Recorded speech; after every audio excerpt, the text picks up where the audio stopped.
अस्सलामुअलैकुम। कैसे हैं आप सब?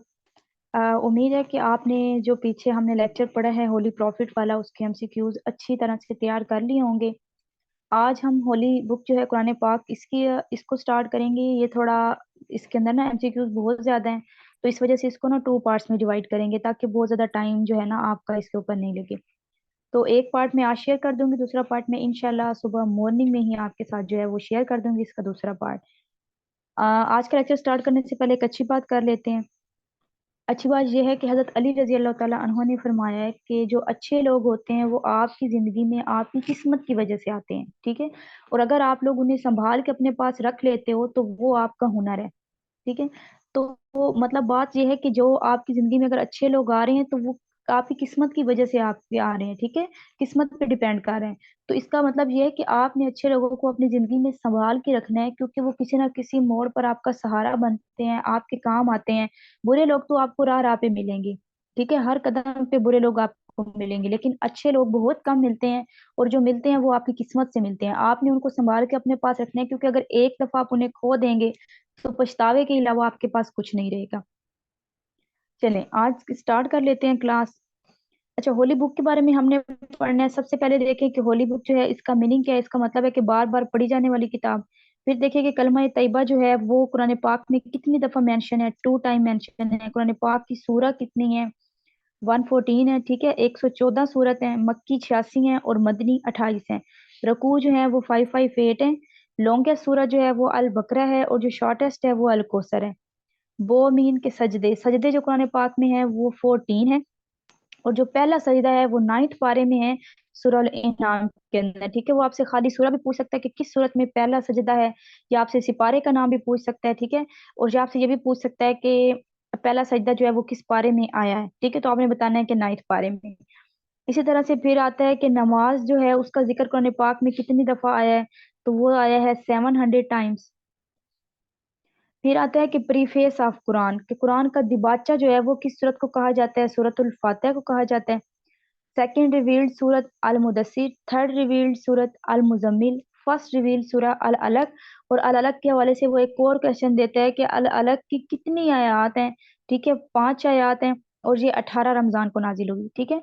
फिर आ जाता है कि कितनी सूरतें हैं जो कर से स्टार्ट होती हैं। तो आपने बताना है कि 3 सूरतें हैं। हरूफ मकतात की तादाद कितनी है? हरूफ मकतात की तादाद है 29। गैप बताना है कि पहली वही और सेकंड वही के दरमियान कितना गैप था?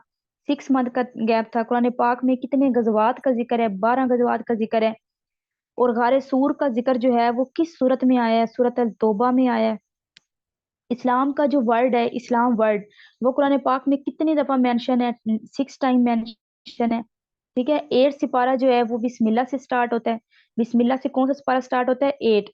इसके रिलेटेड उसने एक और क्वेश्चन भी पेपर में दिया हुआ था कि कुरान पाक की कितनी सूरतें हैं जो मतलब बिस्मिल्लाह से नहीं स्टार्ट होती। तो उसमें आपने बताना है कि टोटल 114 है, तो 113 जो है ना वो नहीं होती। सिर्फ एक सूरत जो है वो बिस्मिल्लाह से स्टार्ट होती है और वो 8वें पारा है, ठीक है। उसके बाद आपका है कि कुरान पाक का पहला हुक्म क्या था? कुरान पाक का पहला हुक्म था कि किबला की मुंतकली।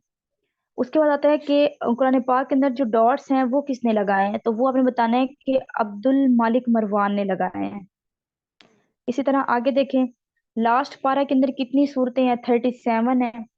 फलक और नास ये दोनों एक ही टाइम पर नाजिल हुई थी, ये भी आपने याद रखना है। फलक और नास, सूरतुल फलक और सूरतुल नास, ये दोनों एक ही टाइम पर नाजिल हुई थी। कुरान पाक में कौन से शहर का जिक्र है? रोम का जिक्र है, ठीक है। कुरान पाक का सब्जेक्ट क्या है? ह्यूमन है, इंसान है कुरान पाक का सब्जेक्ट।